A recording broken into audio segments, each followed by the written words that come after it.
as when we were speaking earlier, what I realized was hybrid means many things, right? And for each one of you, what I heard was entirely different. So just to begin the conversation, let's just discuss with what hybrid means for you and your organization. Yeah? Deepa? Thanks for that question, Sonal. I think hybrid was firstly a mindset shift that was very necessary for an organization or even for employees. Is it better now? Yes. Okay.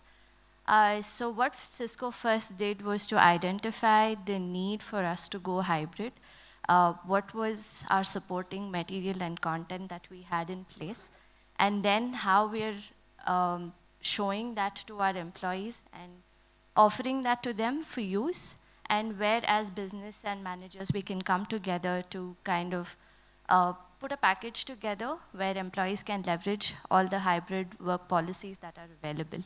So this basically brought us closer to having 4 integrated pillars, which was between business impact to an employee engagement. So between those 4 pillars, we had people, we had policies and guidelines, we had technology, and also the workplace resources. So we felt that these 4 pillars brought us closer to how a hybrid could mean for an employee, and basically looking at how this offers flexibility and usage of these practices as well. Thanks, Deepa. So before we move on to the 2 relatively younger companies, I would want to hear from Shilpa on what it means for Diageo. So Sonal, like you and I were chatting, at Diageo, flexibility has always been a cornerstone of our offering to employees. I think what changed after COVID was we put probably more definition and structure around what hybrid working means. You know, even before the pandemic, employees had the option, but this is only limited to desk-based jobs, right? Not our teams that are out selling in the market or not in the manufacturing facilities. But for people who were doing desk-based jobs, you had the option to work from home a couple of days a week. And as I reflect on what really changed, I think earlier, it was still to a large extent very manager-led, right? Some managers allowed flexibility, some allowed lesser flexibility. After the pandemic, when remote working became a norm, and then when people started returning to work, it just compelled us to think systematically about what flexibility means, right? And the fact that what we were trying to solve for was to make sure that employees have the flexibility or retain the flexibility in a consistent manner to do their best work, at the same time ensuring that the sense of corporate community that we've built over the years is not diluted. So for us, you know, that's what finally hybrid boiled down to, and I'll also acknowledge that we've not solved for it for, let's say, our employees who are doing sales roles or are in manufacturing facilities, right? The deskless jobs. And that's an ongoing conversation that we are having. I'm going to come back to that point a little later. So, Aditya, I would like to now hear from you on what hybrid means for you. And since you also work with a lot of clients, so what is the perspective of the community at large about hybrid? Yep. See, hybrid is a new way of working. I mean, that's what got re-established formally after this COVID-19. Many organizations saw that this is a new way of working by which work can be done and work can be done effectively. Like Shilpa said, it was earlier manager-led. If the manager believed that people could work from home and the person is not cheating, then the manager said, okay, go ahead, work from home. But I think a new normal got established that it is a way by which work also happens. And when I see the industry, we see that a lot of people today are valuing flexibility as a value, as a clear expectation from their employers. The employers who are not able to provide flexibility as a value as a significant thing, they tend to sort of score little lesser on the attractiveness index to come and work with them. Of course, there are more points. We will talk about it as the discussion progresses. Very interesting, Aditya.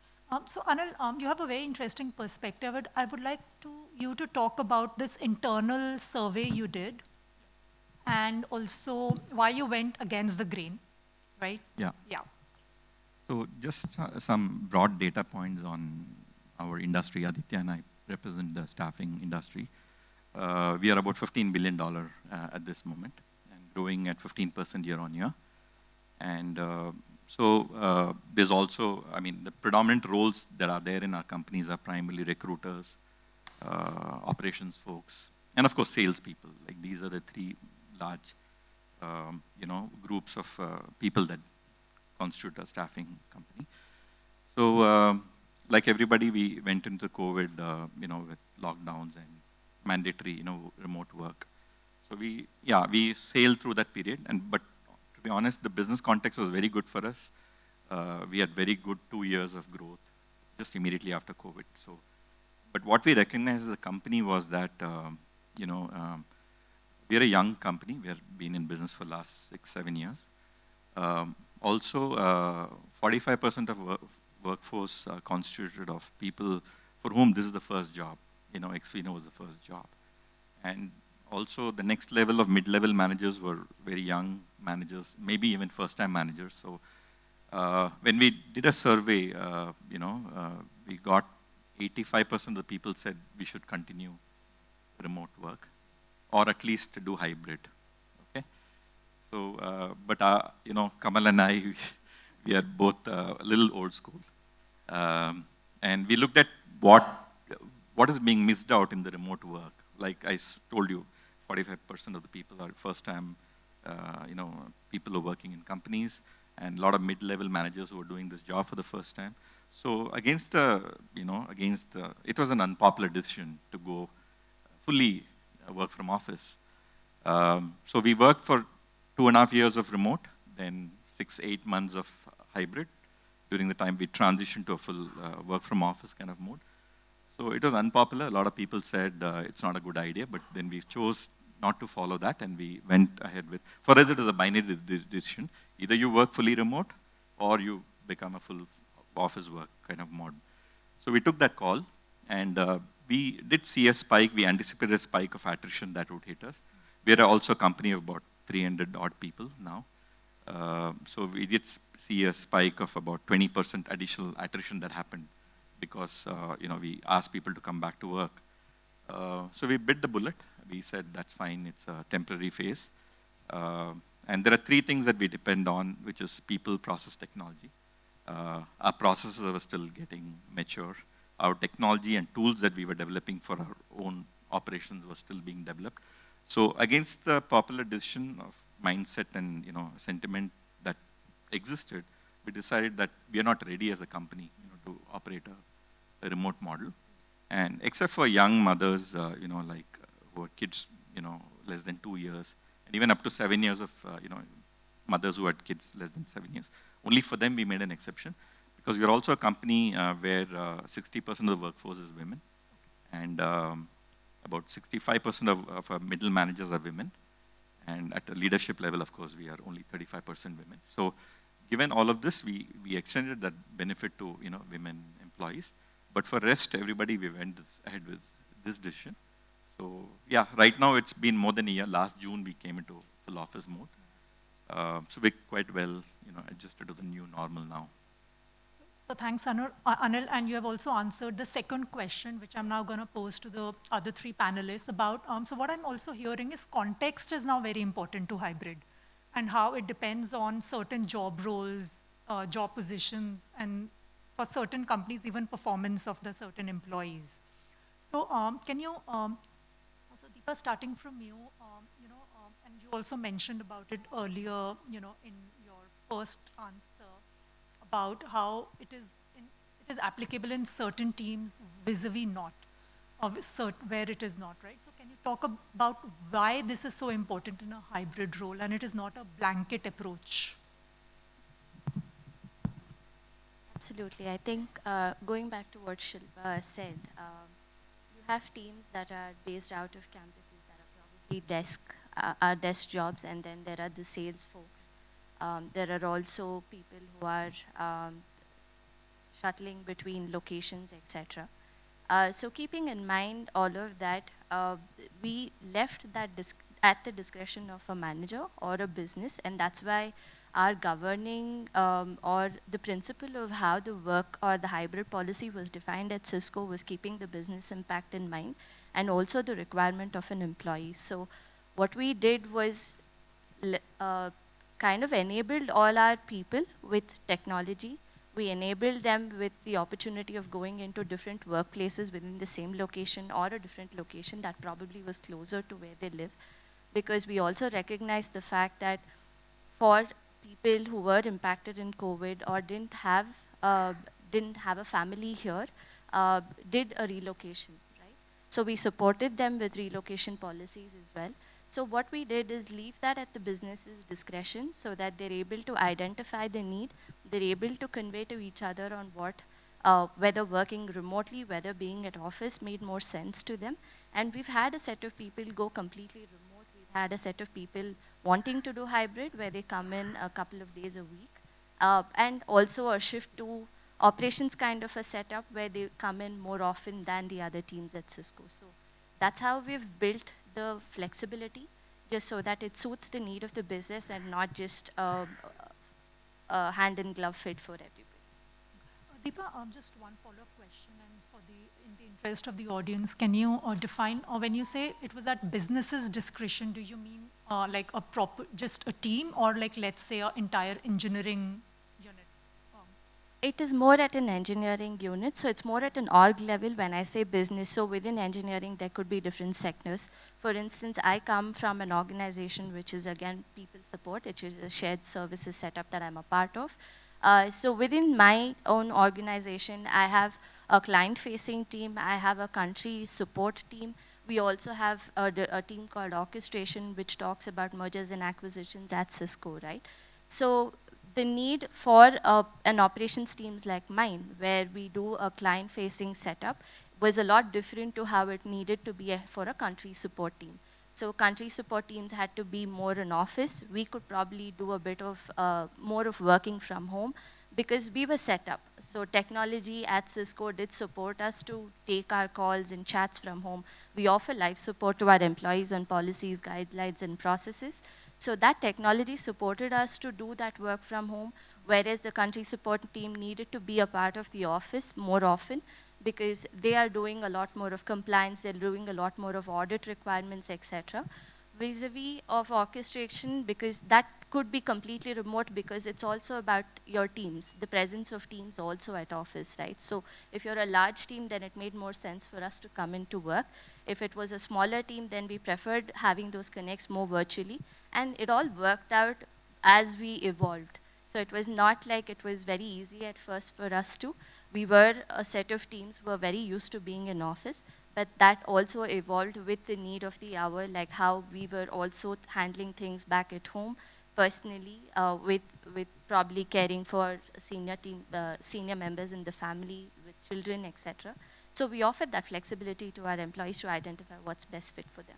Great. Thanks. Shilpa, can you talk a bit about, in your experience, and you, in the first answer, you spoke a bit about, extending it to even employees in manufacturing or, or sales roles. So till now, in your experience, and diageo, I know, has offered this flexibility even prior to COVID. So where does hybrid work really works and where it doesn't? Is it job role specific? Is it in hierarchy specific? So can you elaborate a bit on that? So I think in Diageo we largely followed what Deepa spoke about, right? If you were to look at what are defined as corporate roles, you could have fully on-site roles, right? You can have roles that are hybrid, so they operate partly from home and come to office a few days a week. We recommend 3 days a week, but we don't monitor it. It's not a part of our DNA to police our employees. And then you could have roles that are completely remote. again, to ensure consistency across functions, especially for remote roles, we articulated how does a role qualify as remote, right? I mean, if you're doing data analytics or data entry, which actually most of it is outsourced to our global business operations, that can be a remote role because stakeholder interaction is very limited.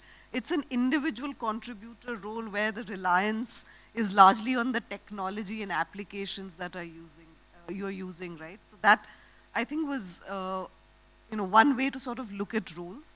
Uh, Probably if I go a step back, it was also about saying flexibility is not just about where you work, it can equally be about when you work.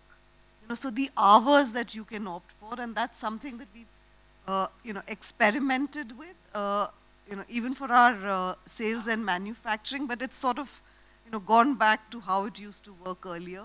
The truth is, in our manufacturing sites, being an alcohol beverage company, we are governed by mind-blowing regulations, so it's difficult sometimes. But just extending the point on what sort of made hybrid work for us, even if it's for a more limited population of corporate roles, was to be purposeful and intentional about it, right? So we rolled out at that time what we call the 5C framework, and I'll try and remember what those 5Cs were, because we wanted to give guidance to our employees to be thoughtful about what is the best use of their time when they're in office, right? So collaborate. If you're making plans for next year, that's a good time to be together versus, doing it. Care, to show care for each other, right? When you're having your year-end conversation, when there are good and tough messages to be delivered, it's best to do it in person. I think it was the third C was celebrate. So our purpose is celebrate life every day, everywhere. You launch a new brand, new tequila comes into the market. You don't want to people sitting behind laptops and enjoying it. You'd want them. So there was a thoughtful, 5C framework which provided guidance to, for create, I think was the fourth C. And that has helped us a lot because all employees and the teams have thought about if you're being in office together, you have to make it count, right? If you're only going to be in office doing Zoom calls, which you can do from the comfort of your home, then it's not really adding any value. And just one last point, I think the other thing that worked for us was we asked each functional director to create a team charter where the functional leadership teams sort of came together and created a manifesto of these are the meetings we'll do together, right? So if finance has a monthly leadership team meeting, they agreed that we will come, on all Mondays. It also gave, within broad guardrails, it gave functions an opportunity to define what's the way that they want to come together to do work, in a collaborative and meaningful manner. Sorry, long answer, Sonal. Very interesting. Aditya, you have defined, like hybrid in your organization, like personalize it to quite a large extent. While I know that hybrid is not available for CEOs, but you have really went beyond, like the usual job profile way of defining what works in remote and what doesn't. So can you talk a bit about that? And I would also want you to talk about, what are the conversations you have with your clients, especially in the traditional sector? What is their perception about remote? Interesting question. Firstly, let me answer the second question first about what the industry is looking at, what companies are looking at. What I have noticed is it broadly flows down from the beliefs and the values that the leadership team holds in their mind. It's a part of the culture of that organization, what kind of an environment they want to create, and what is it that they are trying to achieve as an organization, how they would like to be perceived in the market, and from there they decide how to how to deal with this hybrid working. I think all senior leaders understand the pluses and minuses of being in office together or being away from office. There are pluses and minuses. They need to weigh in which one works better. So that's the first thing. So in our organization, taking a cue from what Anil said, he said about a certain context of the organization. Similarly, we have our own context. We felt that as a leadership level, we have a decent amount of dexterity in the organization to be able to straddle the both worlds of some people working remotely, some working from office, and seamlessly moving from working remotely to working at home. So we said, let's go ahead do this. Then we gave a broad framework. We said that we would empower our managers to decide who will work remotely, who will work fully remotely, who will work hybrid, which team will come 5 days a week, 4 days, 3 days, 2 days. So we created a kind of framework. We said, first, it's the role. Like I gave example in my role, I don't feel comfortable sitting at home and looking at my laptop doing Zoom meetings. I need to be there to collaborate with others and work with. So I'll work. My role calls for working from office. I want to be amongst the people. So first we said role. This is just an example. Some roles can be performed remotely, like Shilpa said, and many others. We all understand that. For example, a construction worker cannot work from home, as simple as that. But there are certain roles which can be done both. That is where the question comes. So to define that, we said it is the context. There has been, we all spoke about the context of young mothers or elderly care requirement at home. I have also seen the other aspect of it. Like people actually want to come to office because they are too distracted at home. There are many relatives who have come and I am not able to really deliver my results. I'm not making it gender specific. We have had also men saying that I'm staying in a paying guest accommodation, the internet is not very good. I really want to come to office. When are you making it fully? I need a decent place. So it is the individual context. And the final point we said is about productivity. We all work in an organization for our own achievement plus delivering certain amount of productivity. We said that even if your role permits you to work from home, even if your context is so specific that you want to work from home, but your productivity is a concern, then you need mentorship, you need coaching, you need guidance.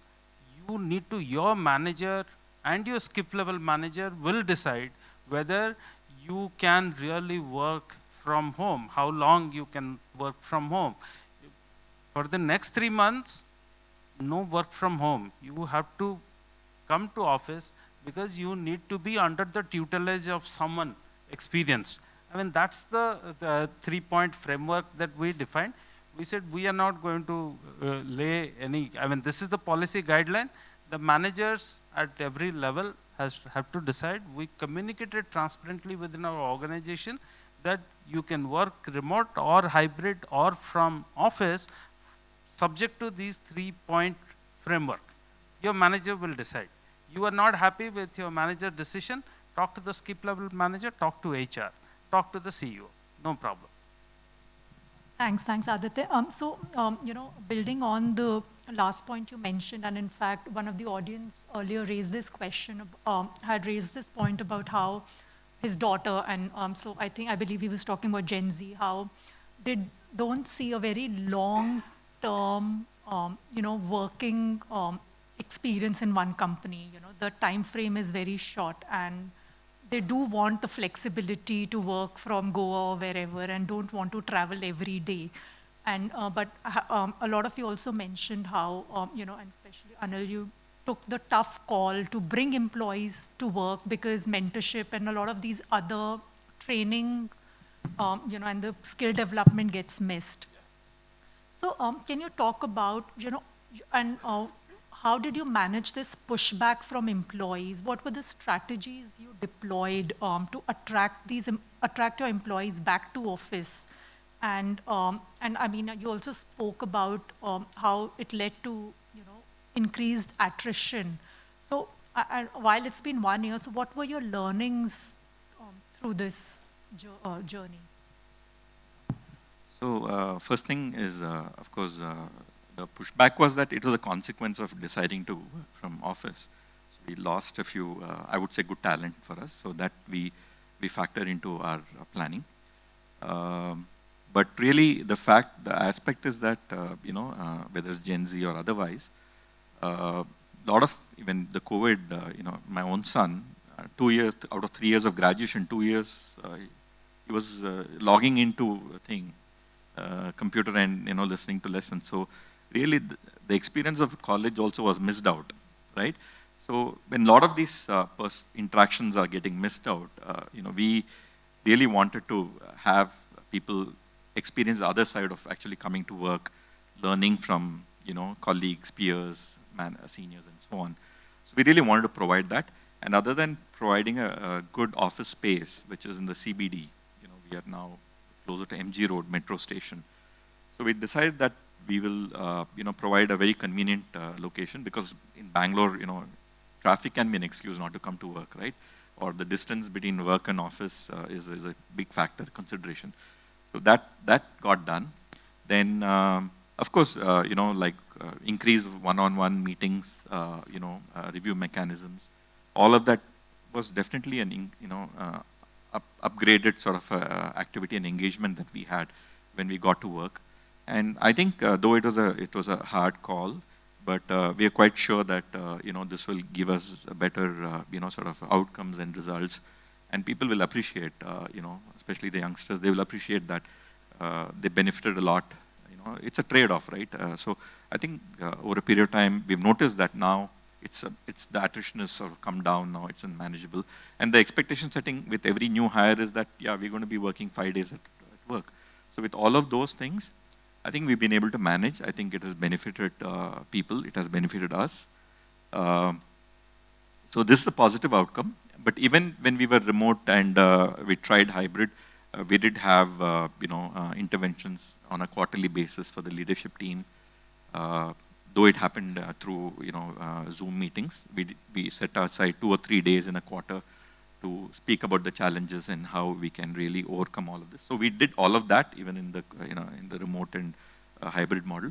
But when we could get this opportunity of working in an office environment, we went full steam ahead with it. There was no second opinion or thought about it. So unpopular but effective according to us. So we went ahead with that. Thanks, Anil. Shilpa, one of the things that about hybrid is a lot of times what we see is what we believe, right? And a lot of times we have also seen in the past how remote work, especially a lot of those remote employees, they don't get the opportunity to probably take on a difficult project because some, out of sight, out of mind phenomena that all of us are also guilty of. So how are you ensuring that that does not happen, in a hybrid workplace? So I'll maybe give a slightly broader answer and address this as well. So when we thought about hybrid, we recognized that possibly during remote working, if we have a tool called Amber that checks employee sentiment, based on completion of tenure of employees. And you could see that the sense of belonging, for lack of a better word, that the employees who join the organization during remote working had, and maybe their affinity was lesser, right, compared to people who were a part of the organization before we started working remotely. So when we rolled out hybrid, we were thoughtful about 2 pieces of work. One was culture, the second was leader and manager capability. Right, from a culture perspective, and at the time that, companies were evaluating return to work because it became a campaign of sorts, there was a lot of conversation of culture dilution. And possibly, even to Anil's point, right, when you are starting your career, you pick up cues from how your leaders are showing up, the conversations that happen, and it's not just the 5 values that companies print and put on the notice board. So we said there are two parts from a culture perspective, right? There's culture alignment, which is a more rational thing that I feel aligned to this culture because, it's sort of similar to my value system. But what truly probably gets left out is culture connectedness, right? Where you emotionally connect to the culture of the place, and therefore we put in a lot of effort to help people sort of feel connected to the culture by ensuring that the time that they were in office, we did activities or events or coached our managers to create emotional proximity, right? Versus physical proximity, which is, sort of, so that we've really, really amplified our focus on ensuring our people feel connected with our culture, and there are different mechanisms of doing that.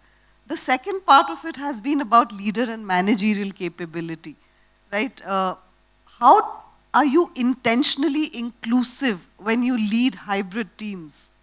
You have some people in the room, they're laughing and making a joke. The person on Zoom feels marginalized and left out of the conversation.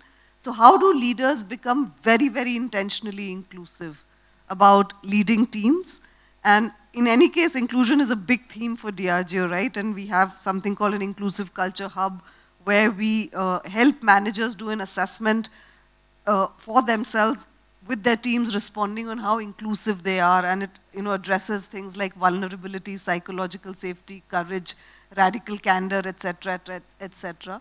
So those are the two levers we've been pressing hard on, and we try and sustain. Not to say we figured it all out, but and part of the upskilling of the managers is also about the mindset that physical presence is not equal to outcomes. So I don't think that, if we see a bias of not giving, let's say, projects that are critical, like you mentioned, to someone who works hybrid or, is possibly remote, we have to check ourselves. And these are conversations that we have as a leadership team, as an HR leadership team as well. So a lot of these processes, I believe a lot of these checks and balances are built in the processes. And it's a part of the DNA, the culture that you're trying to create in the organization. Processes follow intent. Exactly. In fact, like in the keynote earlier, Richard was speaking about, the more processes we build, we take the human out of the workplace, but I guess processes are also important to ensure all the, checks and balances are in place. Deepa, building on to what Shilpa said about building, inclusivity intentionally in the organization and checking biases, can you share some real examples on how Cisco is ensuring that while it offers all the flexibility to its employees, a hybrid workplace remains an equitable workplace as well? I think there are a lot of examples that come to my mind, but the closest one is about how you're engaging with people who are hybrid and who are at the workplace with you, right? Like when she said that you're in a Zoom call, but you often forget that there are people who've joined your virtual forum as well. So what we tried or started to do was, more than having conversations that are more operational in nature or work related, we started to have conversations or regular connects around what are you doing today? Can we do a happy hour every Friday? Can we probably bring lunch to one of the meetings that we have? Let's do a lunch meeting as such. We also started off with a lot of well-being activities. So we did a global well-being week where we were all walking virtually wherever we were. But it also pulled teams together which were from different countries as well. So, and also being inclusive. So in some, how I would address the inclusivity question is, so if I'm based out of India and I have an entire team available to me here, I could have a team member virtually working out of Japan, and because that place is not a site where a leader also happens to be, you need to be all the more conscious of having that engagement with that person more. So what we would do is tie them to somebody with where the presence of more people was having more engagement with them in one-on-ones, or making sure that those accesses or those projects that we're coming up with, those well-being activities that we're coming up with includes them as well. And it may be that it's not a common activity. So if I'm walking with my team, doesn't mean that that person can walk with a team, because there's absolutely no team presence available there. So what we did was we allowed them to go out and explore and do something on their own, but somewhere ties to the overall goal of a walkathon or a challenge, step challenge that you're putting yourself into. So that's how we've kind of, how do I say, navigated through these challenges of having people across the globe. I personally have team members available to me in China. I have people available to me in Japan. So it becomes very easy and at the same time very difficult when you have to bring them all together as a team as well. Got it. Before I move on, since all of us are, while a lot of us would be entrepreneurs, but we are also employees. So how many of you like a fully work from office model? Okay, we have 1, 2, 3, 4, 5, 6, 7. Okay, we have quite a few people. 15 perhaps. How many of you like a complete work from home model? Not that many, thereabouts. Okay. How many of you like a hybrid model? Like, let's say 2 to 3 days a week. So it seems that is the way to go, and it's also a spectrum, and companies are evolving and going a there. small point, if I can add. As such, leadership is a challenging job. In this hybrid model, it becomes more challenging. So actually, so my next question, and I would want to address this same question to both of you. What are some of the strategies? Because a lot of companies are doing pilots, they are making policies, then revoking them, and a lot of them are also making front page headlines, around hybrid. So what are the strategies that you have seen in your experience that have really worked for companies, and some of the mistakes that companies are also making as they're implementing a hybrid workplace structure? I think really, very extreme positions are definitely a challenging thing, which is when the COVID hit us, a lot of companies went and announced that we are going to be very largely a remote, company. We will have only certain percentage of work, people coming to office. So I think extreme positions are challenging. Today, those same companies are saying you don't come to office 4 days or 5 days, you will not get your bonuses. You will not be looked up for promotions. Okay, you will miss out on any, kind of opportunities that would be there. So I think if they move in a progressive way, I think it's always better. You start. I think many of them have chosen that. Many said that 2 days work from office is mandatory. Then they increase it to 3 days. Okay, I think most of them will stick with 3 days. Some will do 4 days. They're going to offer some flexibility. So any extreme position is challenging. Somebody says I'll be only remote also could be challenging. Unless, like I said, there are 3 components: people, technology, process. If you have mature systems, then you may as well do remote. There are many companies that are truly global now. By the design and the workforce spread, they are operating remote. I know many, many companies which are 200, 300, 400 people, even more tech companies, they are 100% remote. Okay?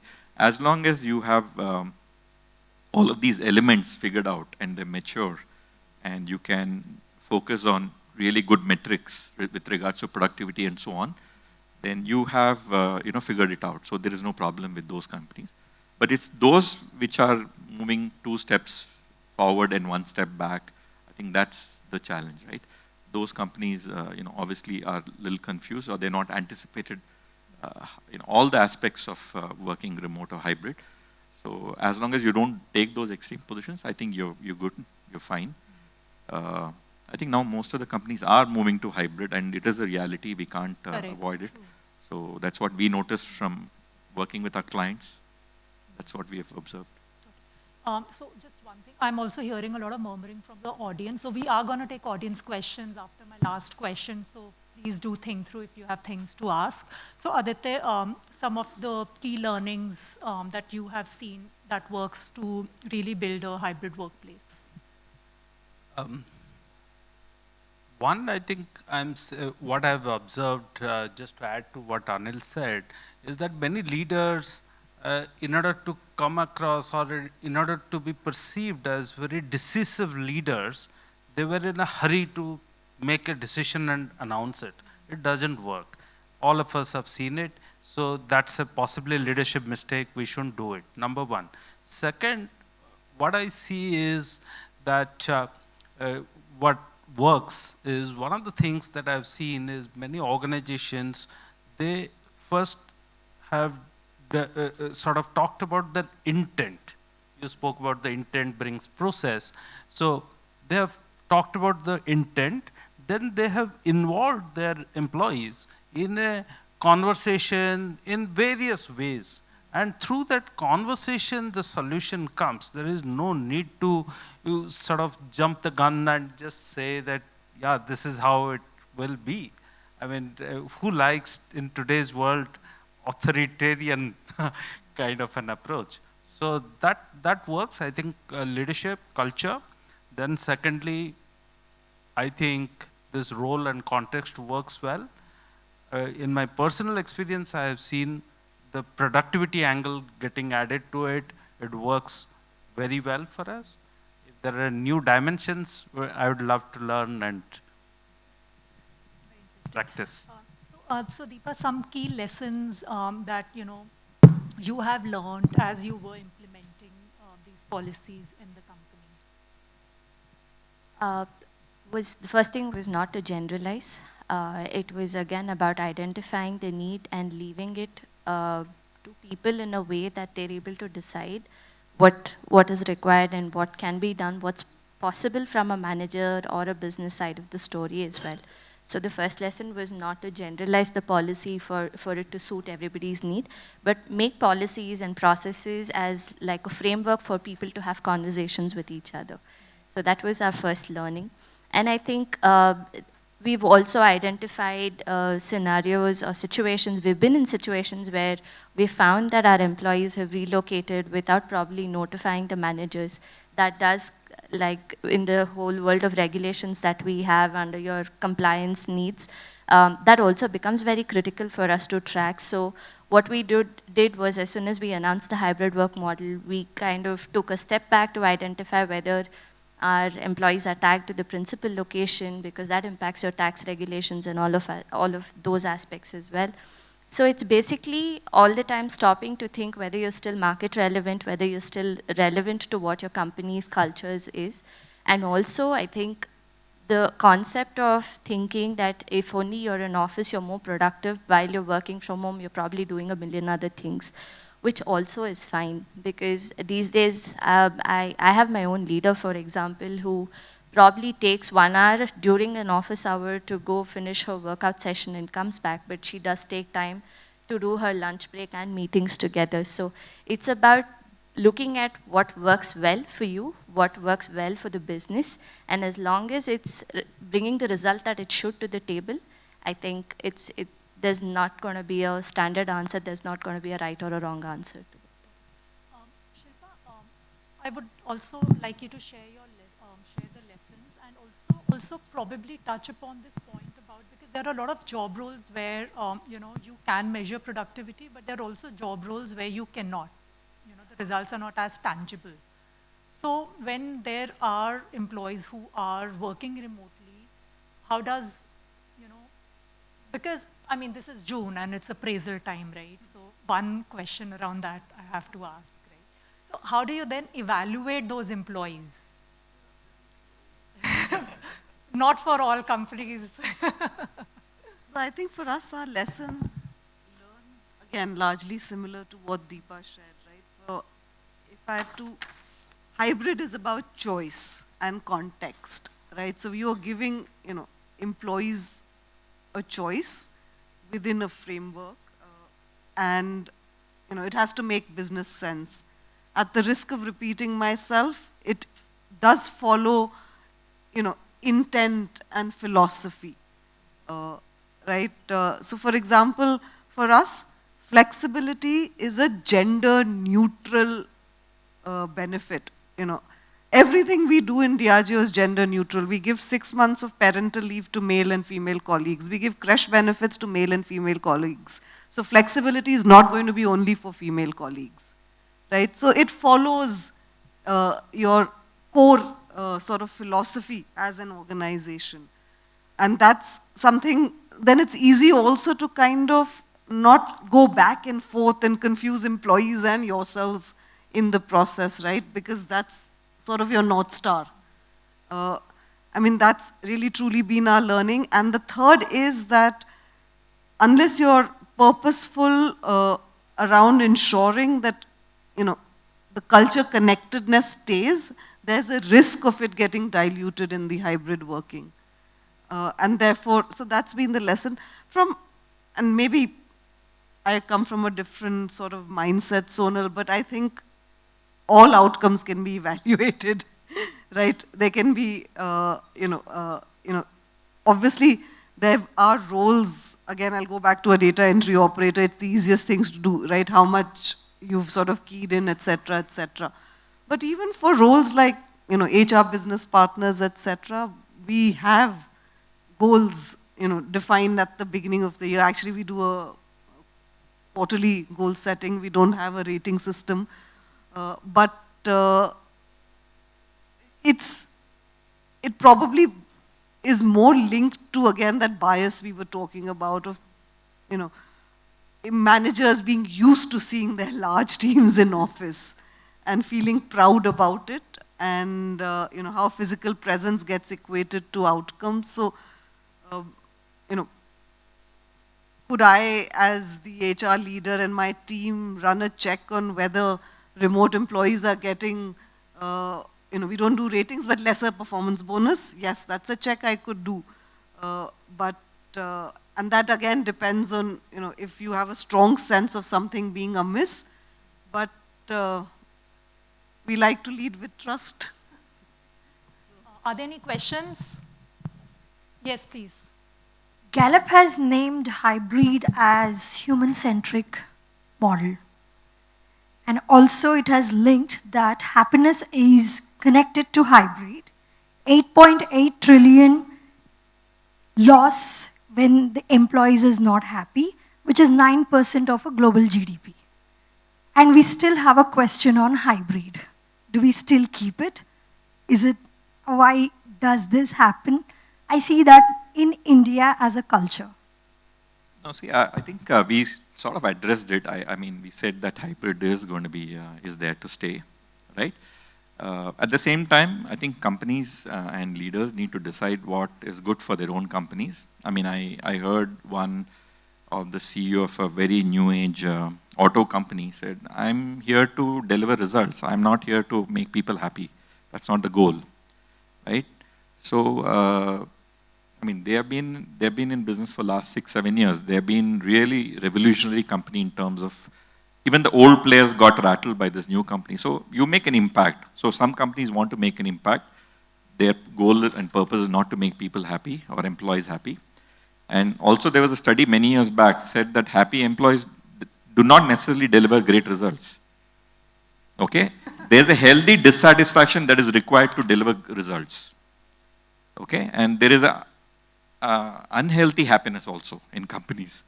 So all of these have to be understood, and there's no one, one model that fits all kinds of companies and all kinds of context as well. So as long as a company is clear and the leadership is clear, what model works best for them, I think we got to live it out. I mean, nobody's generalizing that this is the only model that works. But I think flexibility, I think it's addressed by all of them, is there to stay, whether it's hybrid or otherwise. I think hybrid as a choice, like Shilpa said. I think that is the key message. And even for my own company, I mean, we will probably look at it, as we mature. There's no reason why we should not consider that. So that would happen for sure. Thanks. So there's this one question here from the gentleman here. Can we have the mic here? During the hybrid situations, during the hybrid work situation, during the hybrid work environment, my question is that what are the challenges you faced during the implementation of the HR policy regarding the for attrition, absenteeism, leave policy, and PMS, and upskilling of the employees, workers, and as you said, because the construction people did not apply for the so they say that the hybrid work. So construction industry and other manufacturing industry also. The how and what challenges you may face during the situation of the before COVID and after COVID for implementation of this kind of situation. And one more thing, talent management, upskilling, reskilling, manpower planning, and succession planning. So these are all the part of the what business leaders said, because people we cannot make a happy people cannot be contribute much to performance, productivity and production. So how you define? What are the parameters during the time of you are followed being a business leader, and how this kind of situation you can overcome? Do you want to address the question to a specific? Yeah, open anyone. Yeah, I guess the challenge question, the challenge part of the question we have already addressed in the panel earlier. Yes. So we'll stick to the second part of the question about how do you manage upskilling, reskilling part in a hybrid and succession planning and hiring the people, talent management. So we'll just and address how that part. The attendance part, bonus part, what you are contributed many of these things. How we are going to be measuring, and ultimately because we have to be make people to happy and. Yes, we have got the gist as the of olden the days gonna do this, because the hitting the people and extract the work, the HRD concept is what it says, So how do you feel being a HR perspective and business perspective? Thank you. On this particular topic, we can hold one panel, I think can happen. But very briefly, I think it's all, again, flows down from the organization's belief and approach as to how they need to go about their upskilling and talent succession planning. We have seen various kind of practices being followed by different kind of industry, different companies in the same industry sector. So we could talk about it over lunch and all of that, but there is no single answer to say that this is how it has to be done. Various companies have done it in various ways. Thank you. Yeah, so thanks. So this is a very long answer to your question, and we can discuss it over lunch. So thanks a lot. It was a very interesting conversation.